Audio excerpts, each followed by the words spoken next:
Safari anza ya kutumanisha kama Wakenya. Twende tukiuke, let's go beyond, let's go beyond. Let's go beyond. Mimi na wewe tukibuni, kazi nzuri ya kujivunia. Let's go beyond, let's go beyond. Kwa juhudi na tumaini, twaelekea kesho pamoja. Twende tukiuke,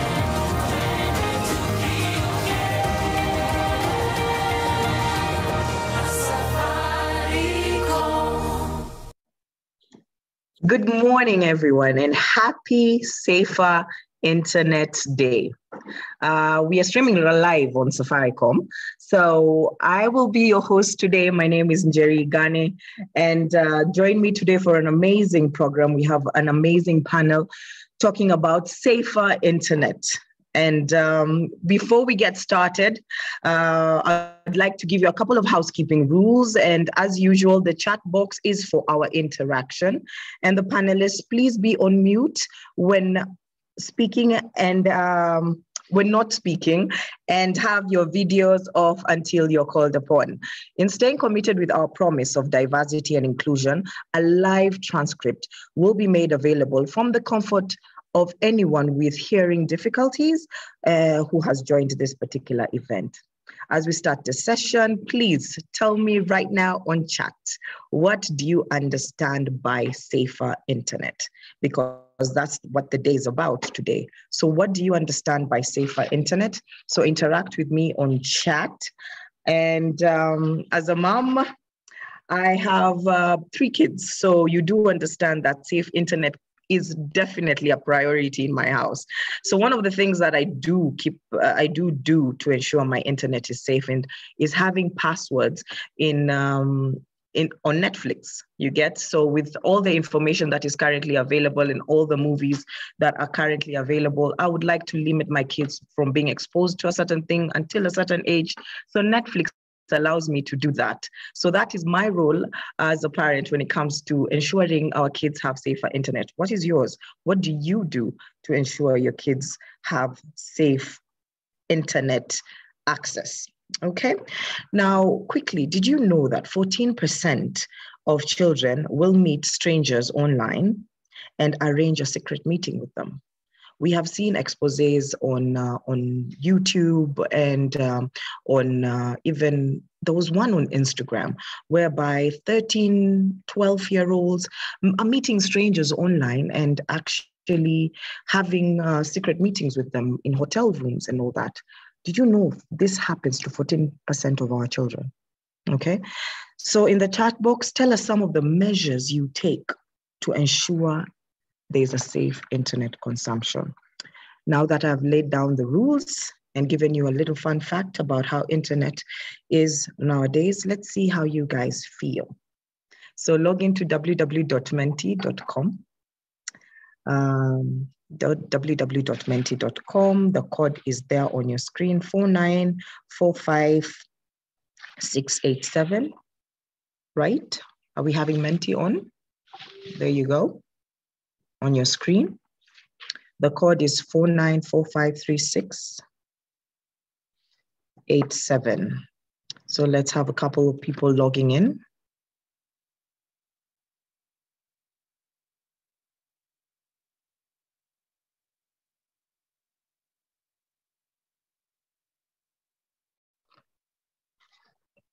So using an emoji, tell us how you're feeling today. Tell us how you're feeling today using an emoji.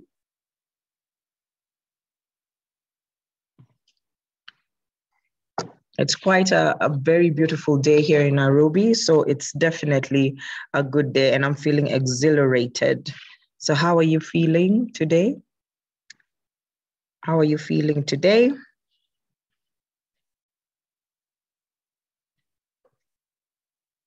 Yep, I like the high fives.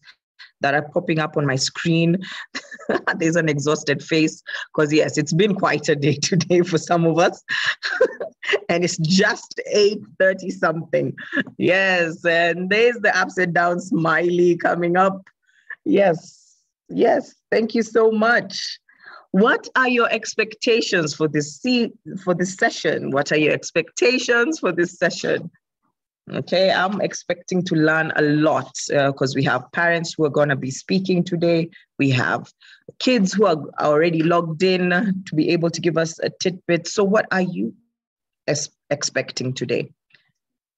What are you expecting today? To learn and how to keep safe. To learn how to keep safe.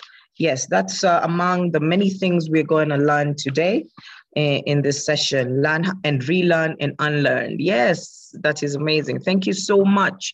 So we have to keep the ball rolling. Safaricom, thank you so much for that, mentee. Safaricom is coming to celebrate this day to support and encourage children, young people, parents, careers, teachers, educators, social workers, as well as industry decision makers and politicians, and everyone to play their role in creating a better internet.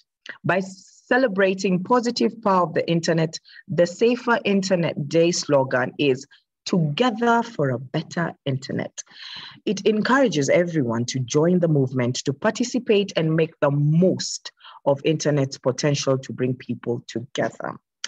To get this webinar started, I have the lovely Head of Department Regulatory and Public Policy, Kui Kinyanjui. Kui is known for her expansive experience, having worked with African tech unicorns, Fortune 500 companies, and global nonprofit organization.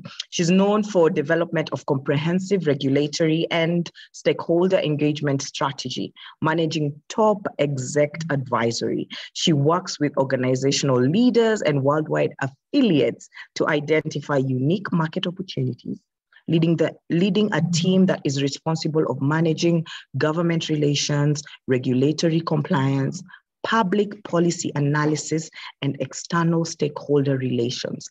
Kui, are you there? Yes. Hi, Jerry. How are you? Karibu sana. Thank you. Take it away. And good morning, everyone. It's my pleasure to welcome you to this event, which has been hosted by Safaricom. Thank you for taking the time to join us today as we celebrate Safer Internet Day. We're delighted to be part of this initiative as we believe technology truly has the power to drive transformation. Safer Internet Day is celebrated globally in February each year to promote the safe and positive use of digital technologies for children and young people. It seeks to inspire conversations between policymakers, organizations such as Safaricom and our partners, and of course our customers, about how we can adapt to the changing internet ecosystem by using technology responsibly, respectfully, and creatively. Today's theme, as Jerry has highlighted, is Together for a Better Internet. And specifically this year, we're going to be focusing on how we can deepen respect and relationships online. This is a very timely conversation even on a national context. We're seeing more and more people go online to use the internet to work and play in some very exciting ways. And as more of these young users come online, we at Safaricom are using today to reflect on how we can keep our children safe as they venture into this new connected landscape. We're doing this because times are changing. According to global statistics, 1 in 3 internet users is a child under 18 years old. This year, we can expect over 50% of the people aged below the age of 15 to watch content on demand via online channels, as opposed to in the past when they watched TV programming. 7 in 10 children now use their online time to play games, entering new universes where they can co-create, chat, and influence their entertainment experience on a more personal level. And of course, following the advent of COVID-19 about 2 years ago, we saw many of the connected children go online to continue their studies. And for many of these children, this access has brought exposure to the new rules of the online world. For instance, in the last minute since I began speaking, 1 out of every 2 teenagers had an unpleasant internet experience. That means they've had an unwanted approach, they've seen undesirable content, or have been asked for information by an unknown individual. To create a safer internet then, we must ensure that its most vulnerable users are protected. And today we're starting that journey with a series of conversations that we will sustain throughout the year ahead.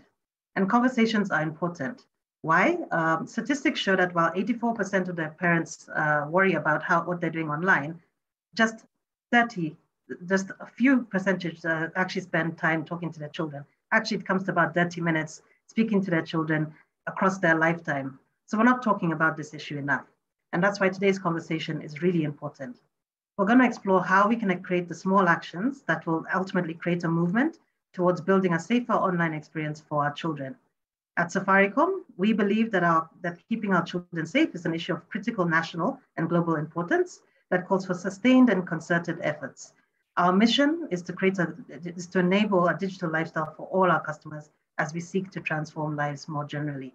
Across the industry, we've been pleased to see that there's been a number of initiatives that have been undertaken to protect our children online.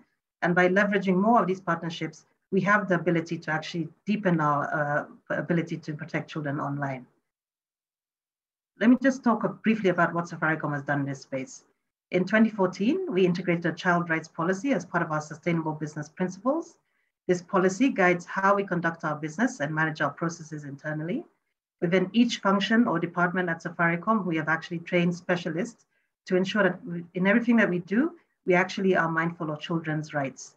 We recognize that through our business ecosystem, in our workplace, and through our corporate social investment partnerships, we have the ability to ensure that our entire ecosystem of partners, agents, and staff take personal responsibility for the rights of the child.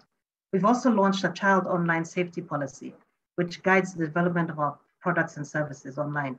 This ensures that all the products and services we develop are created with sensitivity towards the safety of our children. More broadly, we work with the Internet Watch Foundation to proactively block sites that have inappropriate sexual content that relates to children.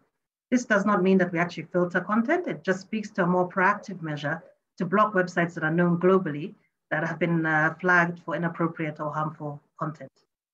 Through this partnership, we actually have blocked about 31 sites in the last month. 11 of those sites having unique domains, which is indicative of the increasing focus and emphasis that we need to place on this particular subject. We're currently working with Unicef, and you'll hear a bit more about that shortly, to create awareness on online safety. We've been running a campaign that is aiming to end all forms of child abuse, including online abuse, through the Spot It, Stop It campaign. Over the last few months, you may have received an SMS that provides you tips on how to stay safe online. This was part of an initiative that we undertook to raise awareness on child online protection and continues till today.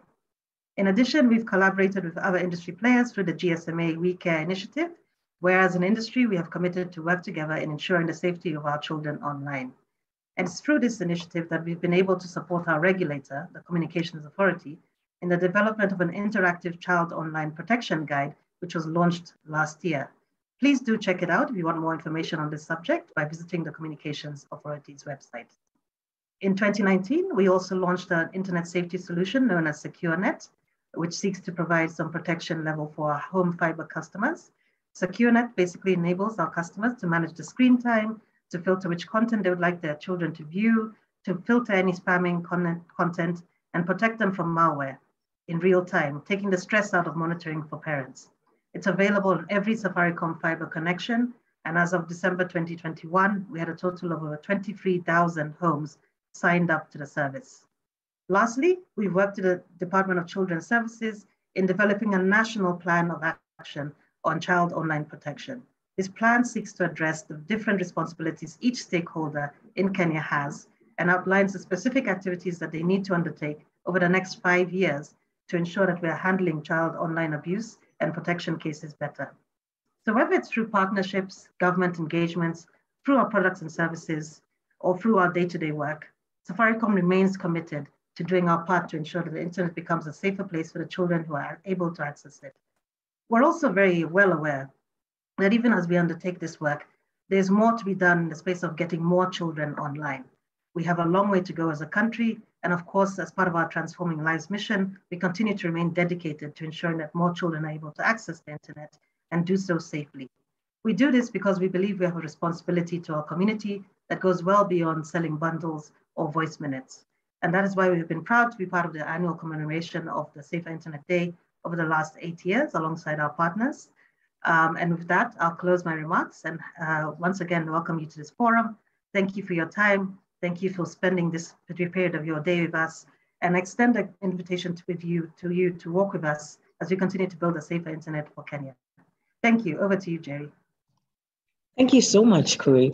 That was amazing initiatives we're doing there as Safaricom team. I am very grateful for Kui to open this event.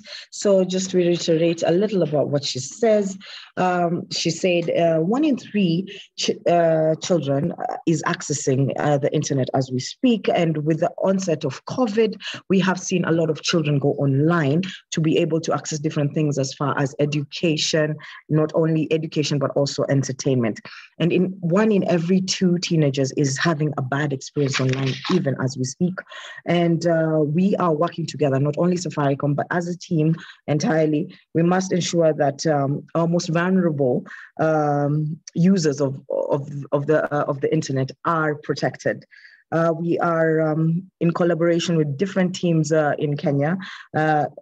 And we have launched child protection policy has been integrated, and a child protection safety policy has been integrated in our system too. And we are working in different departments, including the Department of Children's Services, who we help in handling child online abuse. Okay, and we've learned to also block sites. All that has been said by Kui, who is the HOD of regulatory and public policy. Thank you so much, Kui. Now, my next panelist is Yoko Kobayashi, Officer in Charge of Child Protection, Unicef in Kenya. Now, Yoko is currently working as a child protection specialist in Unicef in the Kenyan country office. Okay, mainly responsible for his programs related to violence against children and social service workforce strengthening. Yoko has worked for UNICEF as a child protection specialist in Nepal, Sri Lanka, Uganda, and Zimbabwe. She is a national of Japan and holds a master's degree in advanced studies in children's rights from the University of Frimbro, I hope I pronounced that correctly, in Switzerland, and also has a master's degree in international affairs, focusing on social change and development from the School of Advanced International Studies, Johns Hopkins University in Washington, DC. Yoko, hello. Hi, good morning, Jerry. Good morning, welcome. Thank you. Take it away. Great, thank you so much. I'm really excited to join today's panel discussion to together commemorate Safer Internet Day with the slogan, Together for a Better Internet. As mentioned by Kui, with the growing trends of online risks, Safer Internet Day is celebrated globally to raise awareness of existing and emerging online concerns and advocating more collaboration among all stakeholders.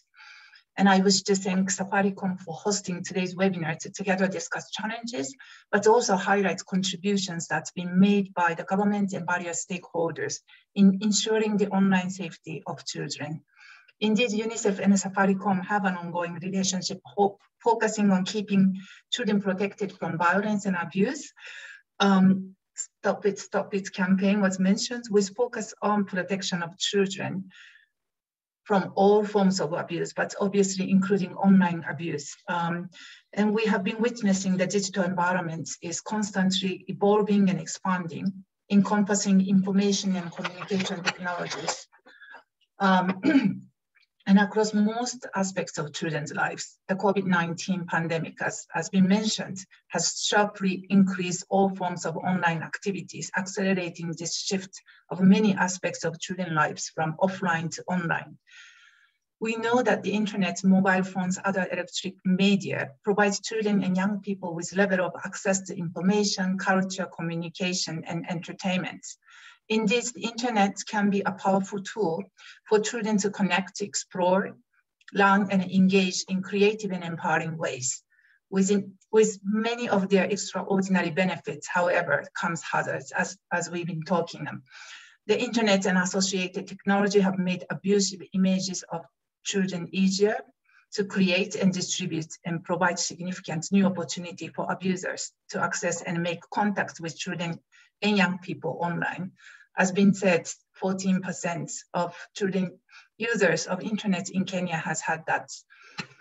The importance of the digital environment to children's lives and lives has been emphasized globally by the United Nations Committee on the Rights of the Child, which is the body of 18 independent experts that monitors implementation of the Convention on the Rights of the Child by its state parties, including the government of Kenya, which ratified this convention back in 1990 as the first African countries to do so. So given the current situation, the general comment, rights of children in relation to the digital environment was adopted just about a year ago in February 2021, emphasizing that the rights of children will now apply online as they do offline. And it stresses is that the fact that spending time online inevitably brings unacceptable risks and threats of harm, some of which children also encounter in various settings, and some of which are unique to the online context. And the use of digital devices should not be harmful, nor should it be a substitute for in-person interactions among children or between children and parents or caregivers.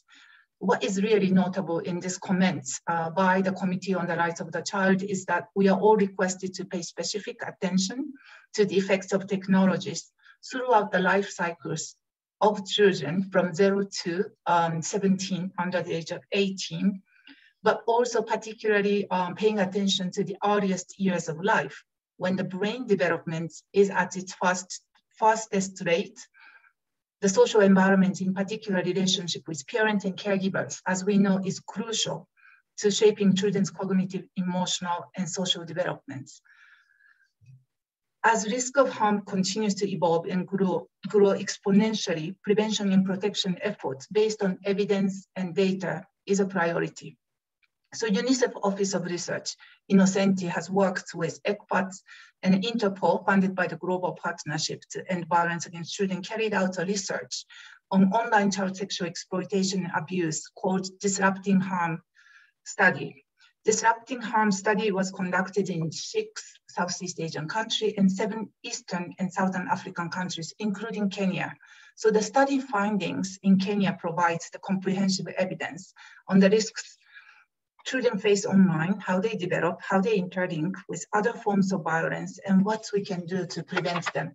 So we now have a good evidence to work towards this in Kenya. So I'll share just 5 key insights from this research. Number 1, internet using children in Kenya are subjected to online child sexual exploitation and abuse.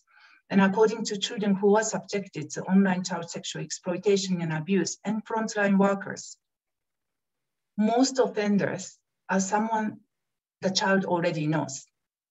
So these crimes can happen while children spend time online or in person, but involving technology. I think this finding is quite insightful because we tend to think online violence is perpetrated by some strangers, not perhaps living in Kenya, but this findings really shows that the offenders are someone that the child already knows. And number 2, many children in Kenya did not tell anyone the last time they were subjected to online child sexual exploitation and abuse. And if anything, if children were to disclose, they tend to disclose to people they know, rather than reporting to a hotline or police. So this finding actually is very much resonating with the 2019 Violence Against Children survey that the government spearheaded that looks at all forms of violence against children. There also, children really didn't tell much about the experience that they have in terms of violence and abuse they suffer. But if anything, they were to tell their family members, people that they know, not necessarily to report to the police or call the hotlines. So this is another important finding from the study. And number 3, among children who are subjected to online child sexual exploitation and abuse through social media, Facebook and WhatsApp, followed by YouTube, Google, Instagram, and Twitter were the most common platforms where this occurred. So with Facebook and WhatsApp are 2 major common platforms that this has happened. And number 4, the law enforcement, justice, and social support systems have inadequate awareness capacity and resources as of now to respond to cases of online child sexual exploitation and abuse. So we found that there is still a lot to do in terms of the law enforcement and justice and social support systems. And lastly, important registration policy standards are not yet enacted in Kenya. So these are 5 key findings from Disrupting Harm studies. And there's much more finding that we can really build on to further strengthen our efforts to prevent and protect children from online abuse. And Unicef has been also supporting the government to develop the National Plan of Action to tackle online child sexual exploitation and abuse, as mentioned by Kui, along with many stakeholders. And we're really committed also to continuing to work together with the government and other stakeholders to ensure children are protected both online and offline. And we really look forward to having fruitful discussion today. Thank you. Asante sana. Karibu sana, Yoko. And that was an amazing insight you've given there. I've always thought that it is strangers who are who kids are mostly affected with. To find out that it's somebody you know, this is like in conjunction with sexual abuse that happens with children in the home, and it's always somebody you know. So this is, I'm in to learn a lot today, which is something I'm really looking forward to. So thank you so much, Yoko and Karibu. Before we get into the panel discussion, I'd like us to pay attention to our screen and watch the following video.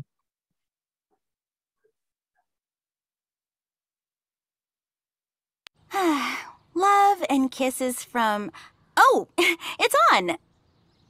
I'm sorry, guys. I know I've told you I'd share everything with you, but this letter is really, really private. Okay. Da-da. Now it's safe in my top secret, secretive box.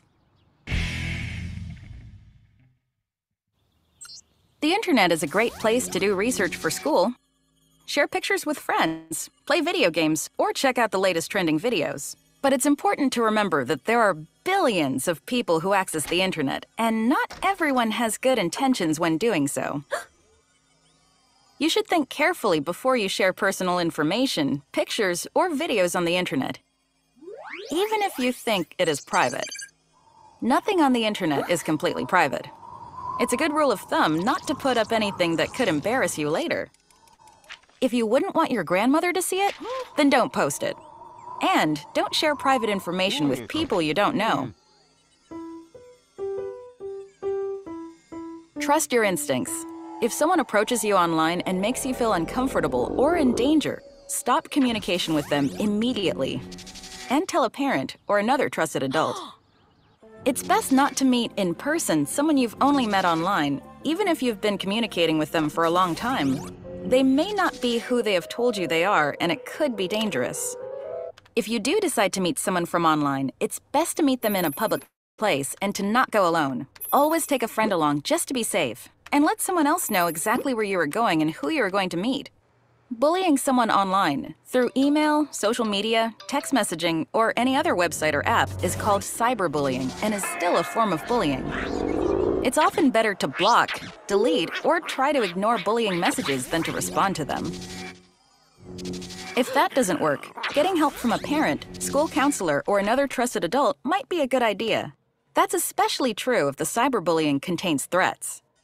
Remember to always keep your personal information private. Check your privacy settings to make sure that only your friends can see what you post. And never, ever share your passwords with anyone else. The internet could be a wonderful place to explore. Just remember to stay safe while doing it. Oh, what was it? My dog's birthday. Shoot, okay, that didn't work. Oh, I know. Last 4 digits of my cell number. Okay, that wasn't it. That might take a while. Until next time, don't forget to visit me at amaze.org or go to my YouTube channel to watch more. Bye!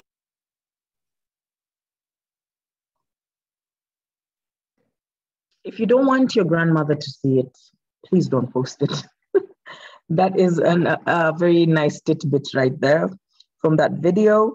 So statistically, 82% of predators will use social networking websites to determine what their victims' likes and dislikes to make an encounter proceed more smoothly.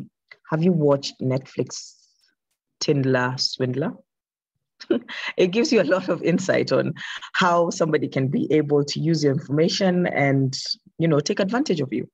So in the next part of our session, I'd like to invite my panelists for the day to discuss on responsibilities we play in ensuring a safer internet. Our first panelist is Yoko, who was just speaking, and our next panelist is from Tespok, Fiona Asonga. Fiona is a CEO technology service provider of Kenya, aka Tespok. Fiona is known for negotiating and advocating for favorable ICT regulations and policies, conducting research into issues impacting the ICT industry, propagating for ICT best practices, and influencing its adoption by key industry stakeholders. Her role in Tespok involves ensuring internet uptake locally and value addition in the use of internet to the local community. She leads a team at the Secretariat that represents the operators in various national, regional, and international forums, ensuring operators' interests are addressed and negotiating the delivery of various value-added services such as Kenya Internet Exchange Point and Industry Computer Security Incident Report teams. That is Fiona. We also have a representative from the parents, and this is Maureen Kawira. And lastly, we have two amazing panelists who are our youth. I have Marianne Mbone, Mtoto News young journalist, and Brian King, Jamhuri High School representative of the Pan-African Child-Led Organization. So that is who I have on panel today. So to set us off, I'd like to ask Yoko, with the increase in the number of young internet users, what are the current global trends? I know you have mentioned a few in your opening remarks, but what are the current global trends you are seeing in child's online safety? Thank you. We are seeing quite devastating trends here. The statistics, although we have to note that any child sexual abuse material that are detected is still just a tip of the iceberg. It's not all detected, so it's not a comprehensive data, but nonetheless, the trends, the statistics that we're seeing is quite devastating. For example, just a decade ago, there were less than 1 million reports of child abuse material, but in 2019, which is already 2 years ago, but the number has climbed up to 70 million, a nearly 50% increase, still over 2018 figures. So we have seen a 50% increase from 2018 to 2019 in terms of the child abuse material that is detected. As I mentioned, it is the tip of the iceberg. So the trends now that we know and we have seen because of the COVID-19 and the pandemics, many children are again using much more online, both for education, social interactions, and so on. So the trends that we are seeing is quite alarming. Yeah, over back to you, Jerry. Thank you so much, Yoko. As one of the trends you mentioned earlier was the whole, it's a person you know who actually gets to abuse online. That caught me completely by surprise. Marianne, hi. How are you? I'm fine. So Marianne, tell me, what does online safety mean to you as a child? As a child, online safety means that I have to be safe from cyber bullies, people who bully me, talk bad things about me, threaten me, all those bad things. And I'll be safe from frauds. My mom calls them catfishes. And I'll be free from sexual abusers. They're the ones who ask for vulgar pictures of you. Yeah. And you don't want that. I'll be free from fake news. Mm. and identity thieves. Good. Wow. Yes. And also be able to have online friends safely and to learn, to research, and be creative while I'm safe. Mm. Thank you. Thank you, Marianne. You want to be creative, at the same time, be safe from all these things and catfishing, as Mommy says. Brian, hi. Hi. You Hi. agree with Sorry. everything Marianne is saying? Yeah, I do. You I do? guess. You have anything to add? Yeah, I guess an online safe place for me is a place where I can explore, I can discover new things when I'm safe, when I'm not being exploited by anyone, when I'm not seeing frauds trying to take advantage of me, when I'm not seeing ads trying to lie to me. As a teenager, I do want some pocket money. I don't want to see people who are lying to me, asking me to do this in order to get this when they're actually just stealing my identity, stealing my personal things through cookies and other things. So yeah, I agree totally that I want to explore, I want to be creative and avoid the catfishes as well. I also want to meet new people, but still remain safe and very well. Yeah. I hear you. So, what do you think is your responsibility in maintaining safety online, Brian? Well, yeah, okay. The internet it's a virtual world. Anyone can be a cyberbully, from me to a small child to a very old man. So basically, as a child, my role is to ensure that my identity is kept safe and that I do not participate in any illegal activities. I do not take part in cyberbullying others. I do not take part in shaming others. I do not take part in any fraudulent actions because we know, well, this time we actually, some of the most advanced people in this tech age is us as kids and teenagers. So basically, I should not take advantage of anyone. I should not use my skills to manipulate, steal, abuse, and do anything bad in the internet. Basically, I should learn to enforce the rules of the internet just like I do enforce the rules of our current society. Oh, I love that. Enforce the rules of the internet as you enforce the rule of current society. Fiona, hello. Hello. So quickly, just tell us, what role does TESPOC play in ensuring internet safety in Kenya? One of the critical roles that we play, because we run the Kenya Internet Exchange Point where all the internet traffic of this country comes through, we try to make sure that the traffic is clean. So we work with the service providers to clean up the traffic that they are carrying and transmitting. Since we have learned to find out how the catfishes hide themselves in the traffic. So we get the details of where they are best. There's something called an IP address that people use. So we know that certain IP addresses are used by certain people to hide applications that are called malwares, which they send through with messages that people are sending. So you send an email and maybe your laptop or your phone has a virus. It has been infected, first of all, with the virus by the hacker or the bad guys, the cyber bullies, the pedophiles. So they send a virus. Then when you send an email, the email goes to someone else with part of the virus that we call malware. Then it carries your information. And as it carries your information, the hacker now gets details about you. So we've learned to be able to work with service providers to make sure those kind of applications are kept off the internet. So we clean the traffic, and each service provider is given a report of the status of the traffic that they're sending through to the internet at KXP. And then we've got these reports, we generate them on an hourly, daily basis. So anytime, like today, Safaricom was to ask, we'll give them their report as of now. What is the status of the network and what have we seen?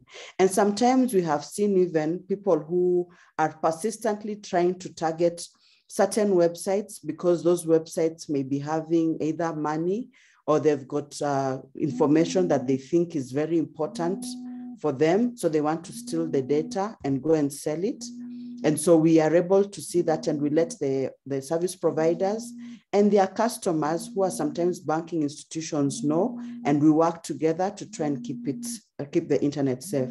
And more than that, we also do training for all the service providers, technical teams, and we are now opening it up to other corporates, other businesses, and even parents to be able to undertake training on cybersecurity and what are the basic rules that they need to maintain and things that they need to do so that they can keep the internet safe for the public. So you, as our customers, are the public that we need to make sure are getting the traffic, getting the internet in a safe way as possible. So that then if there be any other cyber criminal, then he's really hiding himself in a safe way.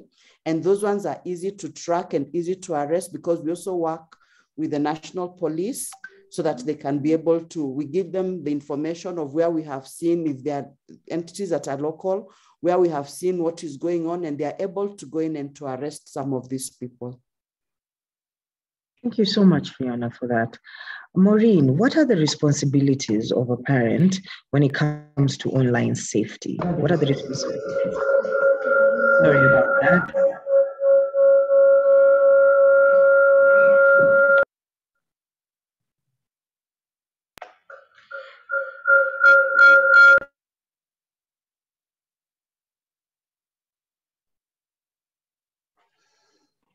Sorry about that. Yes, we're having a little bit of a sound issue. But as I asked Maureen, what are the responsibilities of a parent when it comes to online safety?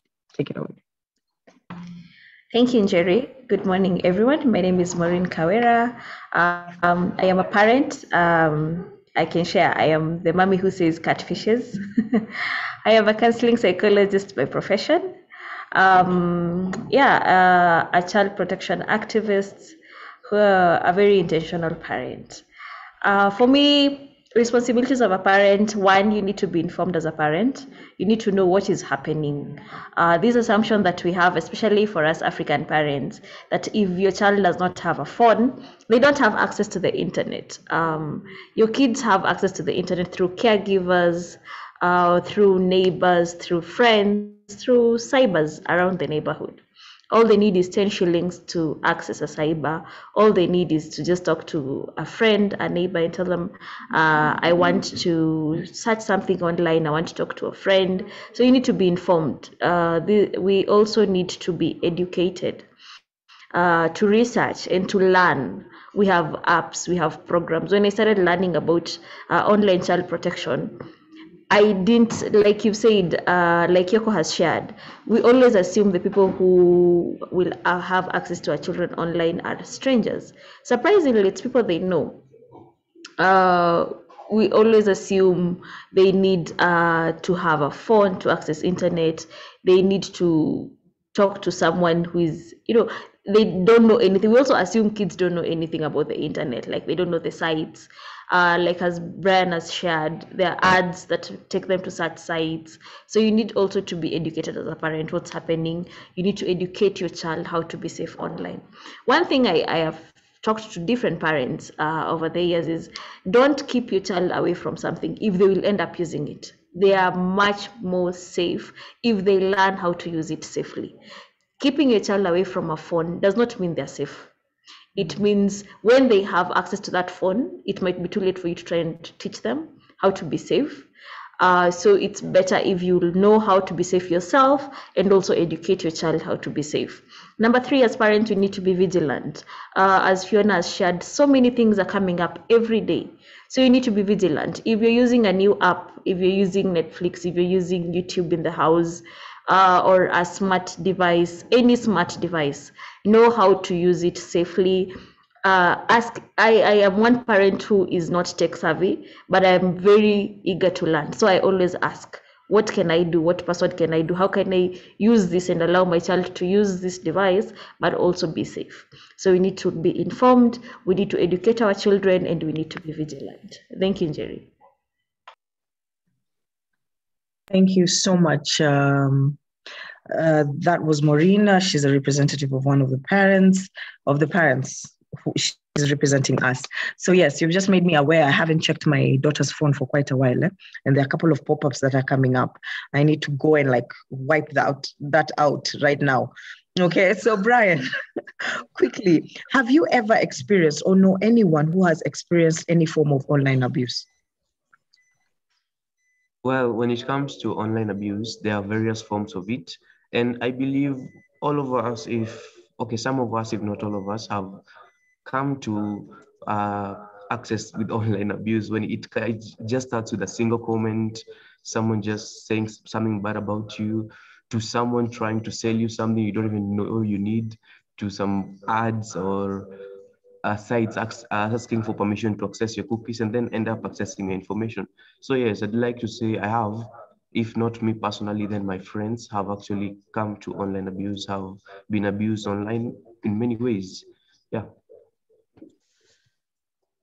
Yeah, I have experienced that as well. So Yoko, what role does Unicef play for safer internet? What active role does it play? Sure. Thank you so much, Jerry. We mainly work with the government because that's our mandate based on the Convention on the Rights of the Child to support the government actually to fulfill their responsibility. So as been mentioned by Kui as well, we have been supporting, for example, the Directorate of Children's Services, National Council for Children's Services to develop comprehensive national plan of action to tackle online child sexual abuse. And before, we have also supported the government to develop kind of overall national prevention and response plan on online, I'm sorry, not online, but national prevention response plan on violence against children. Because it is important for us to pay attention that online protection doesn't happen in isolation. We tend to see that children who are more vulnerable to online protection issues are also vulnerable to all forms of violence offline. So we have to be ensuring the prevention and response mechanism for general violence against children, all forms of violence against children are in place. So we have been working with the government to have that comprehensive plan of prevention response to violence against children in general, but now we'll be supporting them to launch this national plan of action specifically to tackle online child sexual exploitation and abuse. And as a UNICEF, we have also supported the government to carry out surveys because, as I mentioned, it is important for us to know what is happening, the key findings from the survey that is country specific for the government and all stakeholders to plan based on very specific situation that the children in Kenya are exposed to different forms of violence. So we have supported the government to carry out the 2019 Violence Against Children survey. And as I mentioned, UNICEF Office of Research Innocently has worked with Interpol and the government to carry out a disrupting harm study that specifically looks into online safety. So that's is something that UNICEF has been doing, and we are also very much keen to support development of the capacities of the government and the service providers. For example, we are currently in the process of supporting judiciary training institution to develop a specific curriculum on investigation and prosecution of online child sexual exploitation and abuse. Because as I mentioned in my remark earlier, that's one of the findings was that the law enforcement officers are not yet aware or knowledgeable about how to go about investing and prosecuting this online child sexual exploitation and abuse. So this is something that we are doing, and we're also working with the government, specifically the Directorate of Social Development, for example, currently to support government develop national parenting program.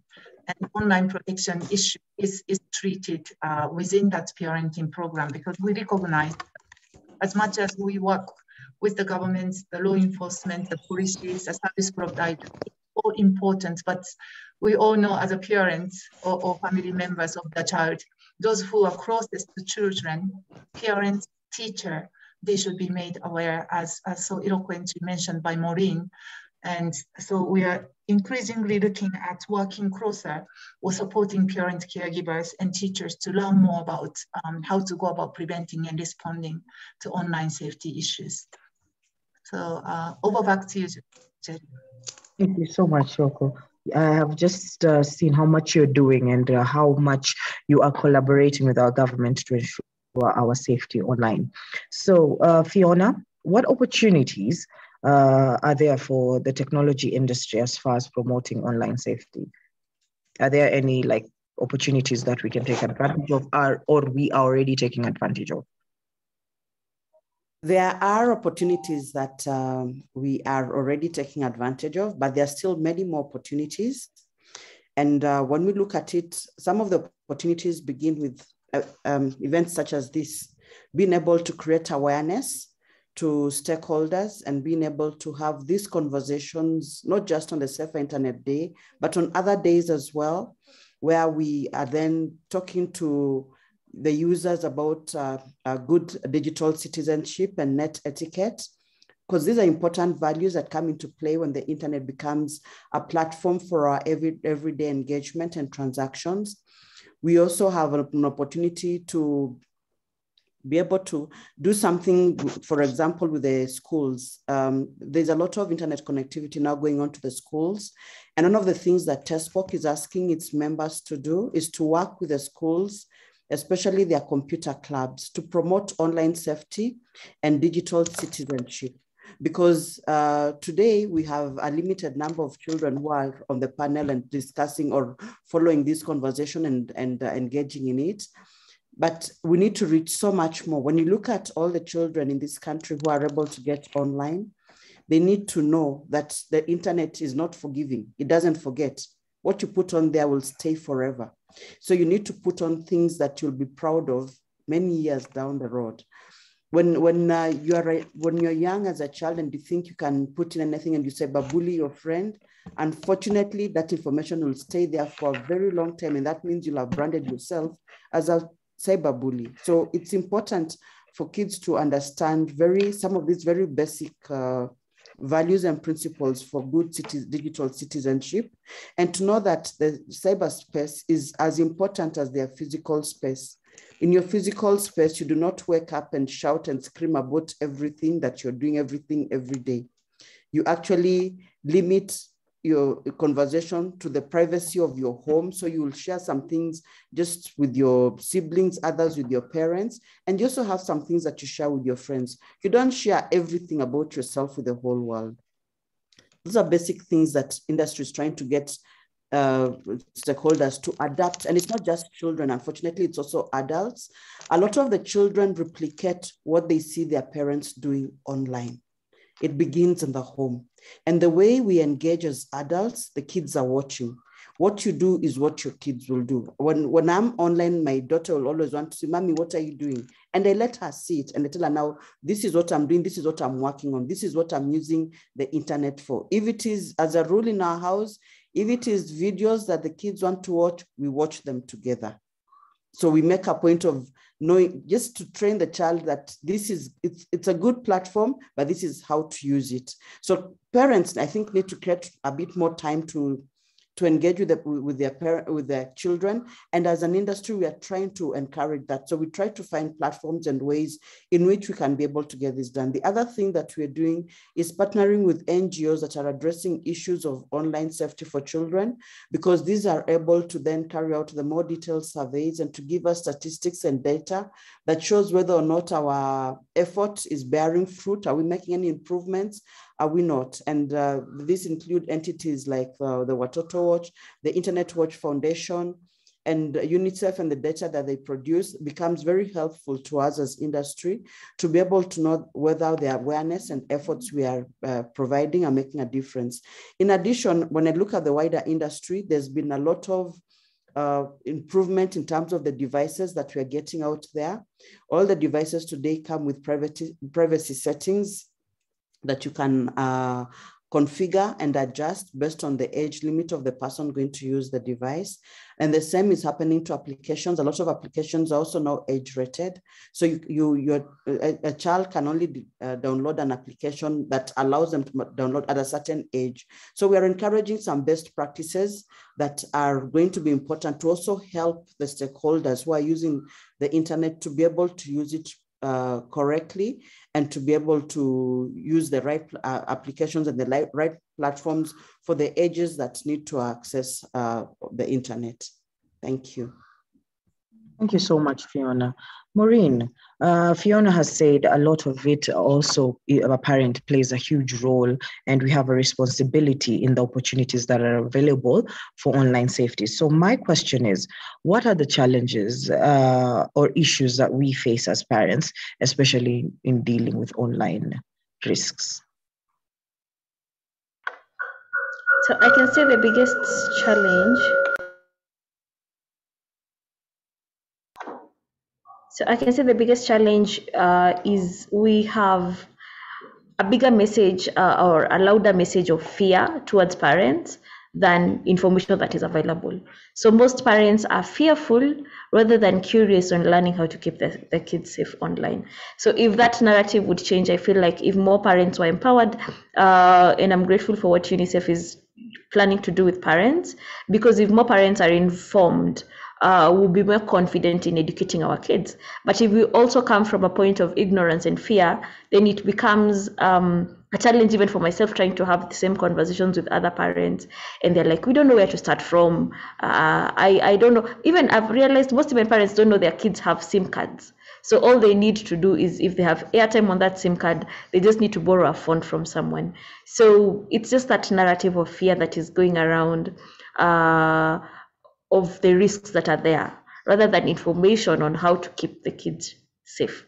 So that is the challenge. Thank you so much, Maureen. Yes, there is a lot that needs to be informed when it comes to parents.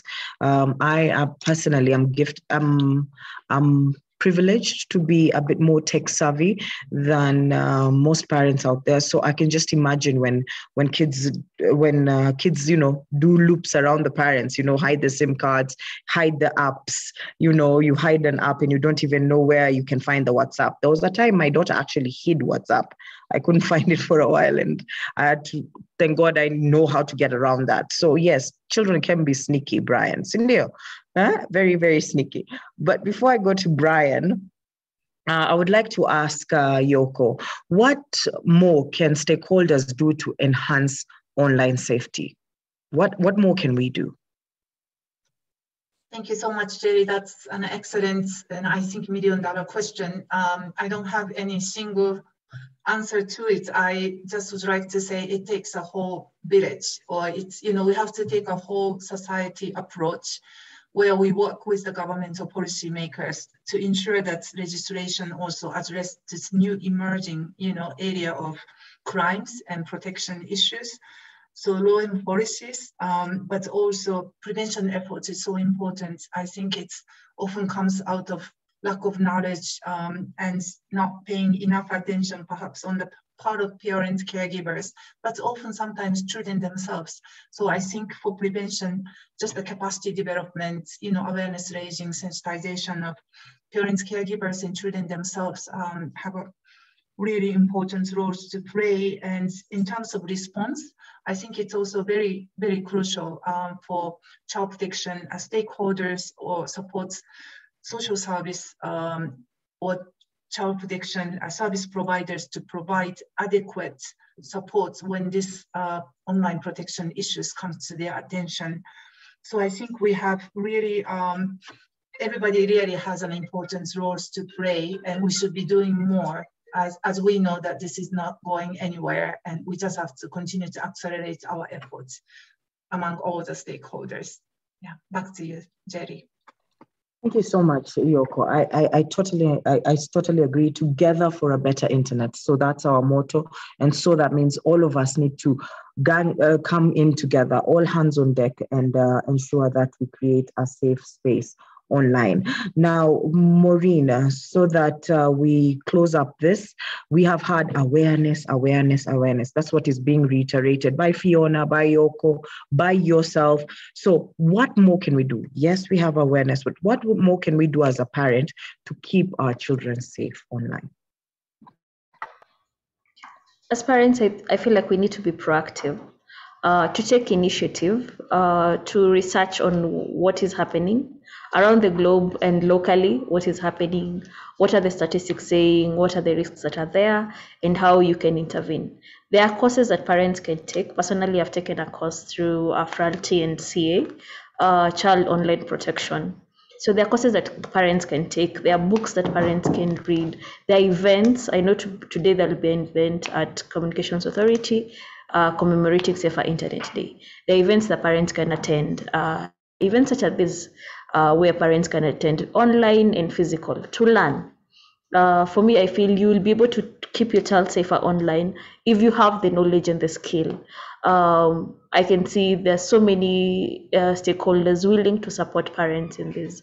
So I feel it's up to us parents to take the initiative and to be proactive, and then have conversations with your children. Know what they're doing, know what challenges they're having.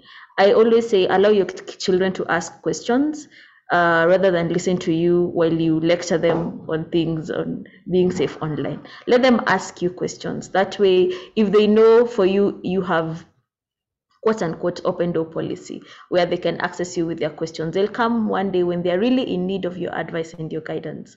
So yeah, let's be informed as parents and take the initiative to learn and to research. Thank you, Jerry.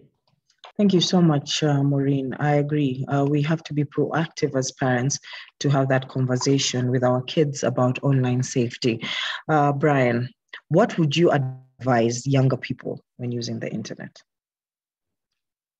Okay, so when it comes to the internet, as I said earlier, it's a world, and the world has dangerous places. If you don't want to get hurt, don't go to the dangerous places. And when you do go to those places, you do know what you're expecting. But just in case something happens, because of course we do have those bad people, please report. And to the parents, okay, the minute the internet becomes a forbidden fruit, it becomes sweeter. People will find a way to get to it. We will find a way to loop around that. We'll find a way to get to our parents. We'll get that SIM card. We'll just find a way to get there. So to our parents, just try to get us to know the internet, because the internet is becoming our world. The future is basically the internet. So you trying to deny that access to us is like trying to deny us. It should actually become a right. To some point, I can say it should become a right, because that is where we are going to. Our world is moving virtual. Instead of you trying to deny us, maybe try to learn with us. Join us in learning and going through the internet. Let's surf together. Let's see, this is bad. Show me why this is bad. Because as a teenager, I want to know, why is this bad? Why am I being told not to go here? I want to know, why shouldn't I go here? So basically, to all my fellow kids and teenagers out there, try to be safe. Don't share personal information. I know it's tempting sometimes, share those pictures, but be careful, because as we were told, they will remain there. You'll go and apply for a job and someone will bring up a picture you posted about, I don't know what. Yeah, so it sticks. It sticks. You might delete it, but someone has taken a screenshot and saved it somewhere. Someone has reposted it somewhere. So be very careful about the content you post. Be very careful about what you say. You might not think we're saying you might believe you're incognito, but someone out there has a way of finding out who you are. We heard about the police. You don't want to get arrested for something like that. It's just wrong. So yeah, let's be careful. Parents, join us. Don't try and take us away from. I know it's not your age, but just try and join us. Oh, sorry. I think Brian, you got muted there for a second. Brian was still speaking. Oh yeah, sorry. I was saying we just need to be together, parents, kids, friends, and all. And yeah, we don't have to have those many followers. We just have to have our friends, those guys that we need to know what is happening. Yeah, it's good to see videos, but be careful. That's my message. Be very careful. And parents, join us. Don't try and pull us away from the internet. Yeah. Thank you so much. Marianne, welcome back. Are you okay? Yeah, I'm fine. Okay, so can you just tell me, what would you advise young people as far as using the internet is concerned? I will advise young people to don't meet with people physically who you have met online. make sure you go with a guardian or your parent, and you go in a public space, maybe like an open space where it's public. And other thing is, don't accept money or gifts from people you meet online. Thank you, Marianne. That's very insightful. Don't go meet people, strangers. Go with a parent or a guardian, and don't accept money online. Mommy, you're doing a good job. Okay, so we're almost coming to an end of our session today. There are a couple of questions. Please write your questions on chat. We'll be addressing them to the current panelists that are available. I think the question I have here, which I'll direct directly to Maureen, is there a right age to give a child access to a phone? And I will also need Yoko to answer that question, considering she basically represents the globe. But Maureen, is there a right age to give a child a phone?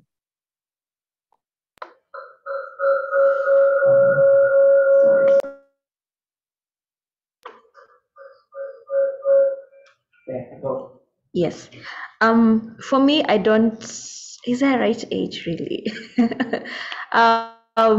I feel like maybe I can share my experience with my own daughter. So Marianne has had a phone for years, but we started with the one that didn't have access to internet for communication when she gets home early or when I am not home for easier communication. Then we advanced to one where she can access internet, and we were able to have several apps. Like there's an app called Family Link that can allow you to be able to supervise what your child is doing online, to approve of apps and games that she wants to download and all that. So I feel it also depends on your child, because if you have a gifted child, you can see this is a child who can be able to access the internet safely if I educate them, and they need them for research. My daughter is a journalist. She needs to have a phone for taking photos, for taking videos, for recording what she's doing. So I feel I cannot quite say there's the right age, but Miriam has had a phone since she was 11. So I don't know. I know the parents who say when she's 21 going to campus, then that's when she'll have a phone. So I feel you're safer educating your child and her having a device or him having a device that you can have access to because it's in your household. I feel that is actually safer for you as a parent and for your child. Again, I reiterate what I had said earlier. Educate your child rather than keep them off the internet. And as Brian has said, they can find ways. Kids are smart these days. They can find ways. So it's safer when you empower your child. Yeah. Thank you. I can see Brian has raised his hand. Brian, do you want to answer, give a little bit of answer to that question? Yeah, I just wanted to say, but okay, according to me, the earlier the better, because you don't learn by hiding, you learn by exposure. So the earlier you give your child a phone, okay, the earlier you get a phone for your child, the earlier you can start showing him or her how to use this phone, how not to go places, how to go places, because basically this is, as I said, this is our world. The earlier the better. As long as you're going to be regulating, I had someone say that we have a parental guiding apps where you can monitor what your child is accessing online through apps, through messages, whatsoever. You just get that app. As long as that child is able to surf to the phone, as in access the phone, just even go through it. But if when you give your child a phone at 21 years old, but don't you think they will get exploited very easily? They basically don't even know where the gallery is. As in, it is very easy to exploit someone when they have very little knowledge of something. So it's better to give earlier. That's my opinion. Maybe you can tell me what you guys think. That's some very, strong sentiments right there. The earlier, the better. Yoko, do you agree with Brian that the earlier you give a child, the better? Well, thank you. I really appreciate what Brian has just said. I think there is a truth in it. However, as a Unicef, I don't think we have a single answer in terms of how old the child should be to get a phone. I really think it depends on the context, but also depends on the purpose of using the phone. Sometimes children who are traveling very, very long distance, to commute to schools. Sometimes there is, an app kind of installed in the phone to make sure that, the parents know where the child is in terms of their safeties and locations. And also in terms of the safety and knowing how to navigate, I think it is important for the child to learn, but it doesn't have to mean that the child has to own a phone of his or her own. And I think one thing, just as a person, one thing I've noted is that it's not just about encountering online protection issues or sexual abuse, exploitation, grooming, live streaming, all these kind of child protection related issues, but having a phone comes with a certain risk of spending way too much time on the phone on your own, sometimes at the expense of having a real person interaction with your friends, family members, parents, and caregivers. And that's one thing that I've noticed really from that guidance coming from the Committee on the Rights of the Child, saying that especially young age, the real interaction with human beings, people that are close to you, is so important for the development of the child. And I think it goes up to really adolescence, teenage years as well. So it's really important, just having a phone and a child spending way too much time at the expense of real life interaction with other important, people in the children's life is a concern. So I think everything has to be considered. And so I don't have a single answer to it in terms of the age. Back to you, Jay. Thank you so much, Yoko. You're trying to be safe as Unicef right there. I can see. So, okay, just quickly going through your comments. At the age of 13, Marianne Bonese is at the age of 13, a child is allowed to have a phone. That is Marianne answering these questions for you, Jacinta. How old is Marianne, Maureen, quickly?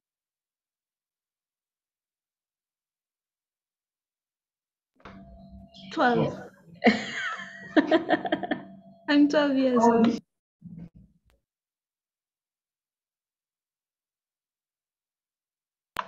She's already answered. She's 12. Sorry, I didn't see that answer. I think it's like way down. So that's Marianne on chat answering Jacinta, saying that at the age of 13, a child is allowed to have a phone, but with safety measures, you have to keep an eye on what your child is doing online. Having a phone at the age of 13 does not mean a child is safe. It is just known to proper age for it's known to be a proper age for kids. Also, a child can have a phone at a younger age for communication purposes, like her mother just shared that she did earlier on, which did not have internet. Okay, and Valentine is asking, kindly share a list of internet sites for children, and Marianne quickly comes there with an answer: YouTube Kids for entertainment. Thank you, Marianne, for answering that. But are there other sites that are safer? Okay, is Fiona still online? Fiona, are there other sites you can recommend that are safer apart from YouTube Kids for entertainment? I believe that a number of entertainment sites have got age limits, including Netflix. You're able to have accounts for children separate from the adult accounts. The same with Showmax. So there's platforms that are now coming in place that are creating sites for children, even when it comes to, for learning purposes, computer programming sites. My daughter began coding at 5 years old, and we're able to get for her the platforms for Python, for Minecraft, for Roblox, because the skills within these are skills that she needed to use to be able to be a good coder that are allowed for her age. So we started with an age limit of 6, so she could do until 6, and we've been increasing it gradually as she grows and as her skills also improve. So everyone today in the industry is trying to create platforms that are both for kids with a kid's age limit, with content being managed on what the kid can access, and platforms for adults. So you find, like, because of her skills, these things that she would want to do that require a higher adult age. She uses my account, and she now does it from my account as a parent, so that then I can know what exactly she's coding. And then I'm able to also see, in the event that there is a security breach, what do? We're able to address it early because computer coding exposes us to quite a large scale of potential threats and risks. So today, everyone is trying to create applications and platforms that offer both. You just, as a parent, search for the one for children, and you'll be able to get it. It's out there. Thank you so much, Fiona. I'm impressed with some of those sites that are currently being used to help children code, and children are coding at younger and younger ages. So back to the comments, are there any efforts towards regulating or even preventing inappropriate online content in Kenya? Yes, Yoko had spoken of a few and how they're working with the government in ensuring this, e.g. barring, and also TESPOC is responsible for that, Anonymous. But I can see your question was answered by Kui. Safaricom works with Internet Watch Foundation to proactively block sites that are inappropriate with sexual content. This global effort that seeks to block websites that have been flagged globally for inappropriate or harmful content. If you are a Safaricom Fiber customer, you can block sites using SecureNet, a service that also allows you to place age limits and time limits. Akui, could you want to say something more about this as far as the Anonymous's question was concerned? You could just come on screen. Yes, certainly. So as I mentioned, we do proactively work with a number of partners to ensure that the content that our customers receive is appropriate in terms of we immediately get rid of any illegal content via our partnership with Internet Watch Foundation. If you're a Safaricom Fiber customer, you can also put in place safeguards on your SecureNet connection, which allow you to basically filter the content that your kids are seeing, as well as set time limits. Separately, I've also seen a question around what you can do on a more personal level on your gadget. Depending on which system you're using, whether it's Apple or Android, there are some safeguards you can use, which will allow you to basically set an age limit so your child cannot access content that is rated for an age limit that they are not able to see.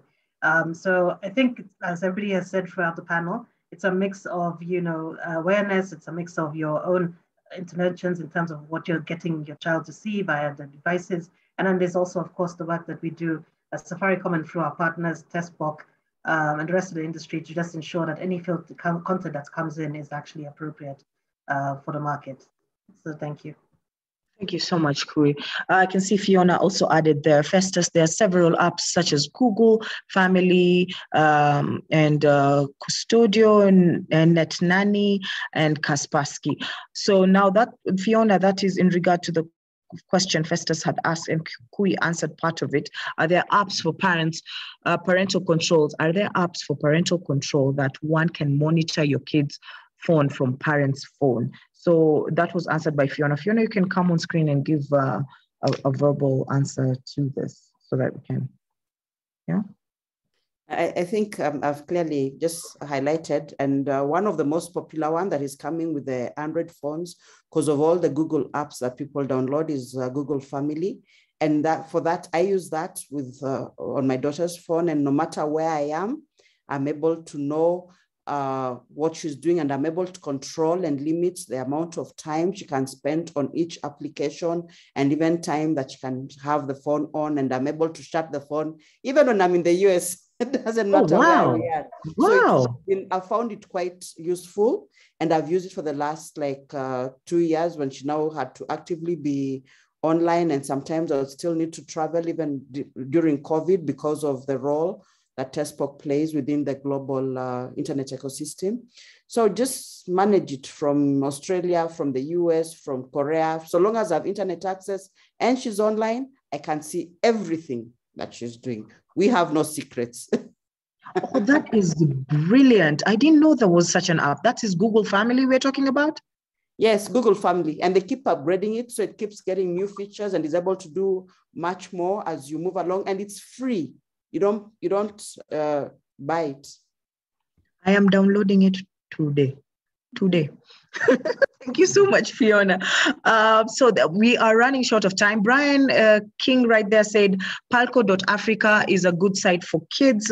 Brian, is this a site for coding, or tell me more about this site? Well, sorry. Well, this Park Little Africa is a site that, well, it's basically just teaches kids to about their rights, advocacy. You see, it's a nice entertaining site for kids to learn about their rights as well, how to protect them, how to defend themselves, how to report in case of any abuse. So yeah, it's a nice site for kids to explore, have fun, nice stories, nice games, but still learning. Yeah, I think that's one of the best sites for kids to learn as well as enjoy themselves. Thank you so much. Thank you so much. The only comment I probably haven't read is Fiona saying the law requires that pornographic sites be blocked or brought down. This has been happening, however, most of the pornographic rides on malware and illegitimate sites. That is why we pay attention in clearing malware from the network. That is part of the roles that TESPOC plays, and that was a comment from Fiona Asonga. Okay, now we have to end this panel. Those are amazing insights. A Google Family is a must download so that there are no secrets in the family. Yoko, before we close up this, is there anything that you need to add? Well, thank you so much. It's been quite exciting to join, and it's been really a great learning experience for me as well.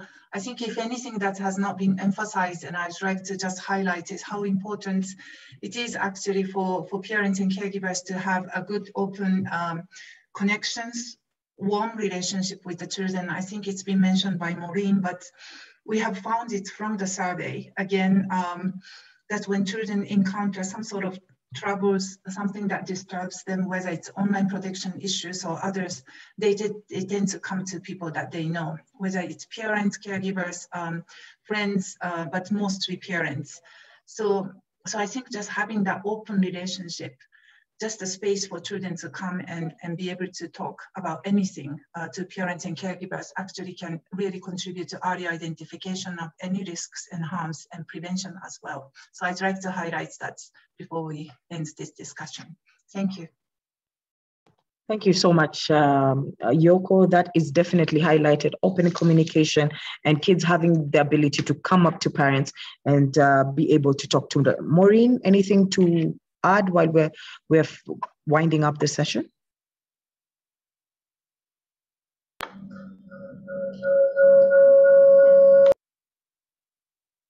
Give me a second. I always forget. Oh. Yeah, for me, it's just to encourage parents to keep the conversation going. Not parents, like the industry players, the stakeholders, parents, teachers, keep the conversation going. The more we continue having this conversation, the more we get to know what is going on in the industry, what is going on with our children, what is going on in our homes.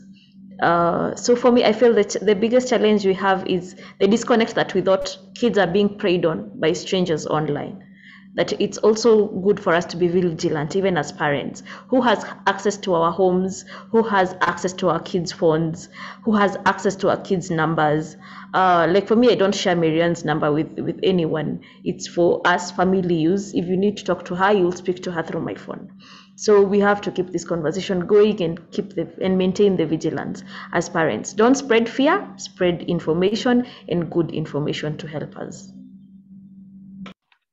Don't spread fear, spread information. I love that, and especially good information for that. So Marianne, any last comments you have for us?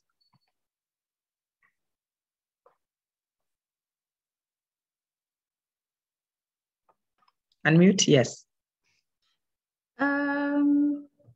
What I like to tell people is the internet is not safe, yes, but you can do things to make it safer.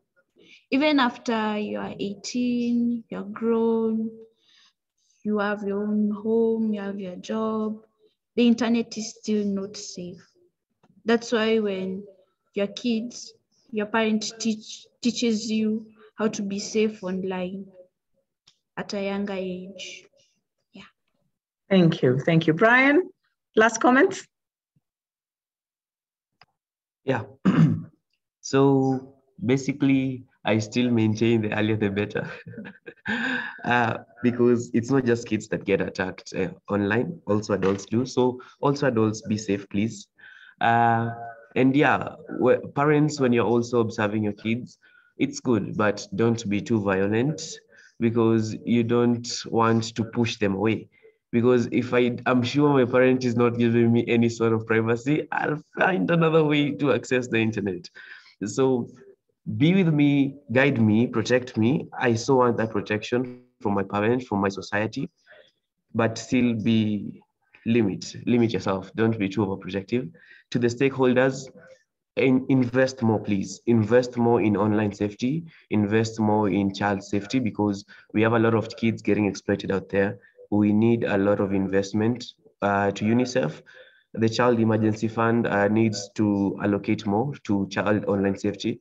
It's an important sector in our economy and in our current society. So yeah, thank you guys. And it's been an interesting day. I've learned a lot. Thank you so much. I've heard you. We've heard you. Fiona, after you have introduced Google Family to me, and Brian is like, give me my privacy. Give us your closing remarks, Fiona. Well, unfortunately for Brian, because the internet has no privacy, yes, we try to create a sense of privacy, but everything that goes online ends up somehow being visible in other quarters. In as much as we try to ensure that there is a level of privacy, it's very limited privacy for very short periods of time. Somehow, somewhere, someone will get hold of that information and it becomes public. So as you go online, may I always tell everybody, as you go online, please go online knowing that the internet was never created to be that private. And it's just a tool that's supposed to facilitate communication, that was supposed to be open communication. So we need to be able to make sure that each of us plays their role in keeping our privacy private. And that means that don't put online what you don't want anyone to see. As the video said, what you don't want your grandma to see. But let me tell you, what you don't want your future employers, what you don't want people who can be potential sponsors for scholarships, what you think of your future and where you want to go, and what are the things that you don't want those people somewhere in your future unknown to see. Protect yourself. The first person, the first line of protection is you yourself as a child. Yes, you're curious. We've also been curious, but explore your curiosity with a parent. Let your parents guide you through. And I think I'm so challenged with the issue of parents being fearful, and when we need to see what we can do to support the UNICEF program that is going to be reaching out to parents and see how we can undo the fear and help them to embrace the technology, because it's here to stay. And we can't afford to have parents who are fearful. And let the parents also just remember that at the end of the day, if you're too fearful, then you're giving a loaded gun to your child to figure it out for themselves. Please don't do that. Explore the internet with your child. And as industry service providers, we shall keep on, as the industry will keep on trying to make sure that we have got the right tools, the right devices, the right platforms. We are trying to manage safety as much as possible while still allowing individuals to express their freedoms, because there's also freedom of expression and the freedom to speak and interact that have to be facilitated with the tools we provide. Thank you. Thank you so much, Fiona. Thank you, everyone, for the amazing panelists I had today and their insights, and we've learned a lot. So now it's time to win something. Okay, so it's time to answer a couple of questions so that you can take away these vouchers. For the first place, I have 15,000 shillings voucher. For the second place, I have 10,000 shillings voucher. And for the third place, I have a 5,000 shillings voucher. So let's log on to www.menti.com with the code on screen. The code is 12903504. 12903504. Now, please, before we start the questions, I want you to know I want all the winners to share a screenshot to this number. Please take a note of the number, and the number will be available on chat. The number is 0718-181-430. The number is 0718-181-430. So let us log in and answer the questions right now. So I'm allowing a couple of minutes for people to log in. As people are logging in, I want you to give you a couple of fan thoughts as you're logging in. Yes, the code has been shared. The link has been shared. Yes. Yeah, Brian, you can participate, by the way, if you can answer this question so that you go home with this voucher. Okay, Marianne, ingia kabisa, win mommy 15K voucher. Shopping chap. Okay, so quickly, some of the fun facts is 1 in 3 apps have been given permission to display ads directly to the users, even if the app isn't active at that point in time. Did you know that? Did you know that?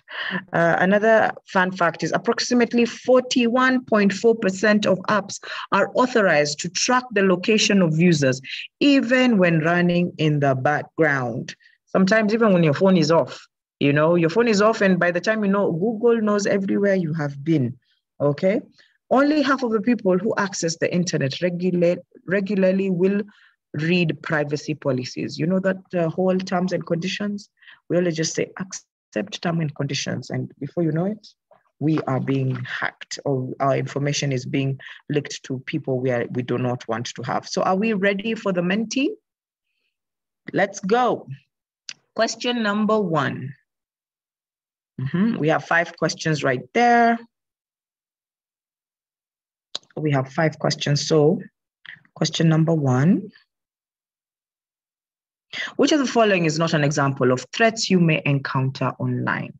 Which of the following is not an example of threats that you may encounter online? Is it viruses? Is it phishing, spyware, or HTTPS? Which one of the following is not an example of threats you might encounter online? So let's check out the answers. And yes, 28 of you got it correct. Only 2 of you got it wrong. So next questions, please. Next question, please.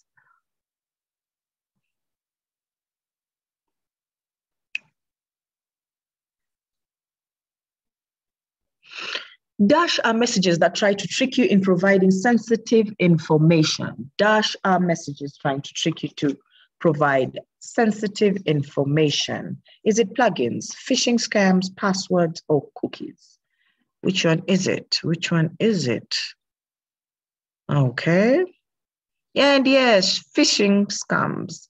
Okay, only a few of you got it wrong. A lot of us are getting it right. So I hope your speed is as good as your answers. The next question.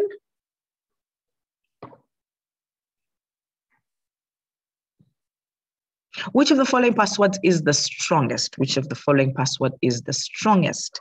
Yep, those are the passwords right there. Which one is the strongest password? Yes, we all know the rules of creating a password. So which is the strongest password? Okay.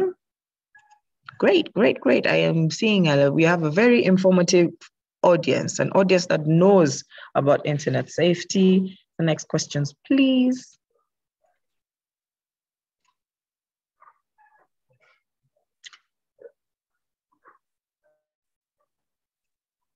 What information is okay to use in the internet? What information is okay to use on the internet? Screen name, school name and location, your real first name and last name, your phone number and address. Which one is correct?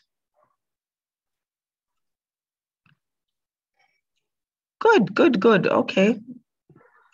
I see 4 people got that wrong, but yes, 27 of us got it correct.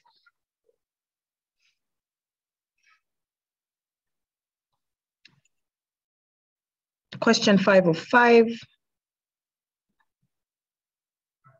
True or false? Clicking ads and pop-ups like the one shown on this image will expose your computer to malware. Is this true or false?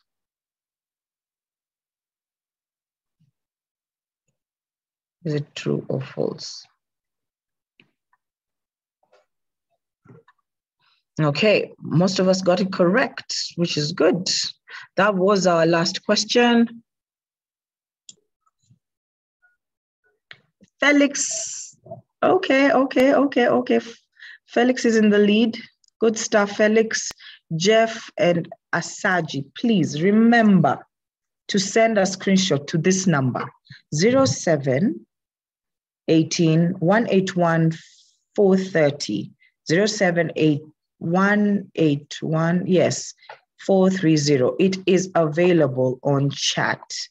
Okay, the team has available it on chat, but just in case you did not hear it, is 0718 181 430. Congratulations, Felix Commander, you walk away with 15,000 shillings voucher, Asaji 10, and yes, no, Asaji 5. Yes. The chat is right there. Thank you so much for participating and thank you for logging in. I can see we are just a little bit past the required time. So thank you so much to the team that put this together. Thank you for celebrating Safer Internet Day. And before you log off, kindly take time to do the survey that will help us improve on giving better events online. Okay, thank you to all the panelists and Kui, asanteni sana. Have a good day.